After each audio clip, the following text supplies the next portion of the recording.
21-ci gecədir, Əleyhisselamın son dəqiqələridir. Tarix yazır ki, Həzrəti evə gətirdilər və Həzrət günü-gündən onun halı dəyişirdi. Məhz 21-ci gün Mədinənin həkimini dəvət etdilər. Əleyhisselamın mübarək başına yaylıq bağlanmışdı, ağ əski parça bağlanmışdı ki, ta yaranı müəyyən qədər bitişdirsin. Amma o parça sanki o başdan gələn zəhərdir, nədir? Onunla elə bir şəkildə aludə olmuşdu ki, parça ilə mübarək rüxsarının rəngi fərqlənmirdi. Həkim gəldi, İmam Həsən Muçtəba Aleyhisselama dedi ki, bir heyvan kəsin, bir qoyun kəsin, həmin qoyunun bağırsağından mənə gətirin.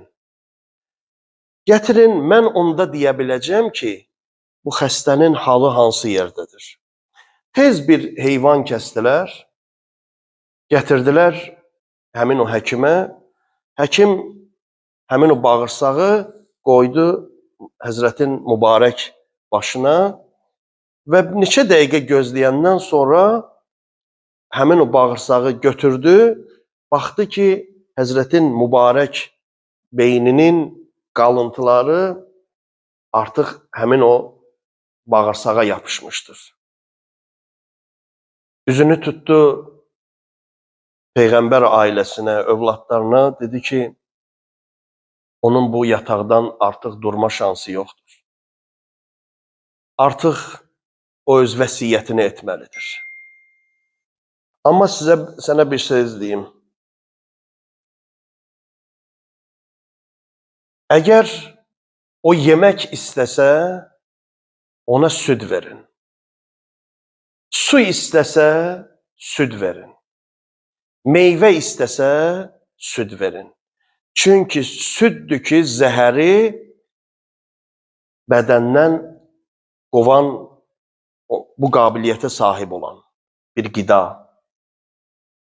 Və həkim çıxdı, getdi. Təbii ki, Əleyhisselamın övladları çox pərişan, nigaran, ağlayırlar. Bu xəbər qısa bir müddətdə Mədinəyə yayıldı ki, həkim deyib ki, bu xəstənin dərmanı süddür. Yazırlar, sanki Mədinə səfərbər oldu. Böyüklər yox ha, uşaqlar. Əsasən də yetim uşaqlar. La ilahe illallah. Tarix yazır ki, 300-dən yuxarı uşaq əlində süd qabı ilə gəlmişdilər, dayanmışdılar Həzrətin evinin qapısında. Siz bu sevgiyə baxın. Siz bu sevginin səmimiyyətinə baxın. Siz bu sevginin paklığına baxın. Bir ana olub, onun 4 yetim uşağı olub. Bir dəvələri olub. Həmişə hər gün həmin dəvənin südünü sağıb, bazarda satıb, həmin günün azuqasını, çörəyini alıb gətirirmiş bu 4 yetim uşağına. Həmin uşaqlar analarından xahiş ediblər ki, anacan, bugün bu südü aparma ginən bazara. Deyib ki, balalarım, bəs mən sizə nə verəcəm? Bugün nə yiyəcəksiniz? Deyiblər ki, anacan, bugün biz yemək istəmirik. Bugün biz bu südü ağamız üçün, Mevlamız üçün aparmaq istəyirik.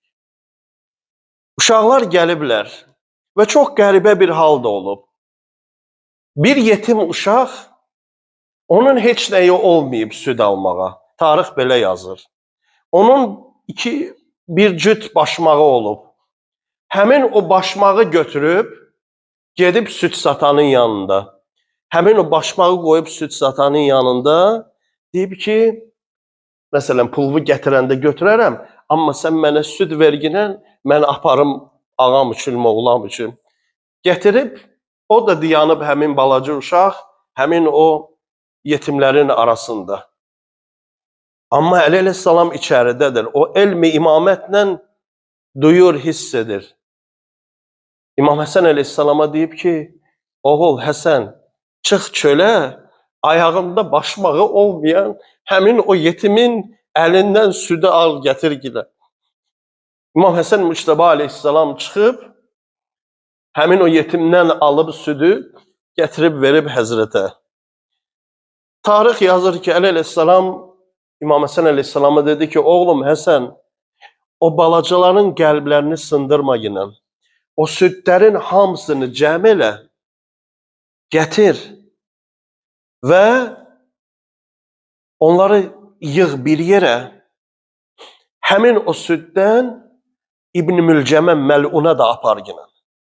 İbn Mülcəm Əli əleyhissalamın evində idi. Baxın, nə cür bir məlun şəxsdir.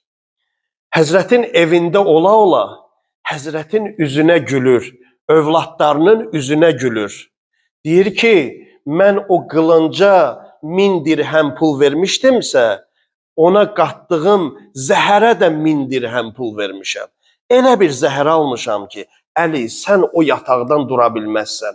Bunu məsxərə edərək, əlləri qandallı olmasına baxmayaraq, məsxərə edərək Əli əleyhissalamın və övladlarının üzünə deyirdi. Amma o Əli, onun üzünə məsxərə edən həmin o məluna süd verilməsini tapşırır. Və Həzrətin halı get-gedə pisləşir. Artıq içəriyə adam qəbul etmək mümkün deyil. İmam Həsən Müştəba əleyhissalam tapşırır ki, hamı getsin. Tapşırmasına baxmayaraq, Həzrətin ən layiqli dostlarından biri Əsbəğ ibn Nübatə. Qapıda dayanıb gedmir. Deyir ki, ya Həsən, mən bilirəm ki, getsəm mən bir daha ağamın üzünü görməyəcəm. Gedə bilmirəm. Həzrət deyir ki, axı İmam əleyhissalam qəbul etmək şansı yoxdur, halı çox xarabdır. Bir qoy keçim soruşum, görüm səni qəbul edərmi? Keçir içəri, Əli əleyhissalam deyir ki, qoy gəlsin Əsbəğ. Bu görüşün bərəkətindən Əsbəğ gəlir, mübarək əlini qoyur Əli əleyhissalamın əlinin içinə.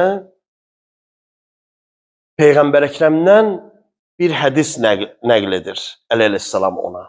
Həmin o hədisi də Əsbəğ sonuncu hədis olaraq İmam əleyhissalamdan nəql edib.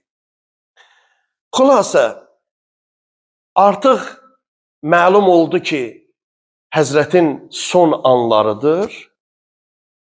Tarix yazır ki, Həzrət övladlarına səsləndi. Dedi ki, Fatimənin balalarından savayı hamı çölə çıxsın. Tarix yazır ki, Həzrət Əbülfəzl Abbas əleyhissalam da ki, həmin məqamda hazır idi. O da asta-asta çıxmaq istəyəndə dedi ki, Abbas, sən qal. Hamı çıxır, amma Abbas qalır. Zəhra balalarıdır, amma Abbas qalır. Niyə görə? Çünki Əli əleyhissalam xanım Zəhranın vəsiyyətini yadına salır həmin an. Xanım Zəhra Əliyə vəsiyyət eləyəndə nə dedi? Dedi, Əli, وَاتْفِنِّي بِالْلَيْلِ وَغَسِّلْنِي بِاللَّيْلِ Əli, məni gecə qusl ver, məni gecə kəfən elə, məni gecə dəfn eləyərsən. وَابْكِنِي وَابْكِ الْيَتَامَى وَلَا تَنْسَ قَتِيلَ الْعَدَى بِالْعِرَاقِ Əli can, mənə gecə qusl ver, gecə kəfən elə, gecə dəfn eləyərsən. Amma mənə ağlayarsan, mənim yetimlərimə ağlayarsan. Amma bir şəxsi xüsusi tapşırdı. Dedi, İraq torpağında düşmənlərin zülmü ilə şəhid ediləcək balam Hüseyni sənə ayrıca tapşırıram. Ya Ali, Hüseyni yaddan çıxartma. Xanım Zəhra Salamullah Aleyhanın bu vəsiyyətindən Əli əleyhissalam yazır tarix ki, İmam Hüseyn əleyhissalamın mübarək əlin qoydu Həzrəti Əbülfəzl Abbas əleyhissalamın əlinin içərisinə. Dedi, Abbas, can sən, can Hüseyn. Heç zaman Hüseyndən ayrı düşməyəsən. Ya Əmirəl-Müminin, sənin Abbasın necə bu vəsiyyətivə riayət elədi? Necə riayət elədi? Tarix yazır ki, Əbəlfəz suya düşəndə Hüseyn su içməmişdi deyə içmədi. Həmişə qardaşını ya Mevla, ya Seyyidi deyə çağırırdı. Ey mənim ağam, ey mənim seyyidim. Amma bir anda çağırdı qardaşını, ya axa, ey mənim qardaşım. Tarix yazır, deyirlər ki, çünki xanım Zəhra salamullah aleyha Əbəlfəz ağanın mübarək gözlərinə görsəndi. Mənim oğlum deyə ona xitab elədi deyə Həzrəti Əbəlfəz onda İmam Hüseyn ağanı ya axa deyə çağırdı. İmam Hüseyn ağa gəldi onun başının üzərinə. Başını qoyub öz dizinin üstünə. Hüseyn Əbəlfəzin başını dizinin üstünə qoyur, amma Əbəlfəz başını aşırdır torpağın üstünə. Qaytarır, təzdən qoyur. Deyir, qardaşım Əbəlfəz, niyə görə öz başımı qoymursan mənim dizimin üstündə qala? Qardaşım Hüseyn, indi mənim başım sənin dizinin üstündədir. Axı sənin başın bəs kimin dizinin üstündə olacaqdır? Birazdan sənin başın isti qumlar üstündə olacaqdır.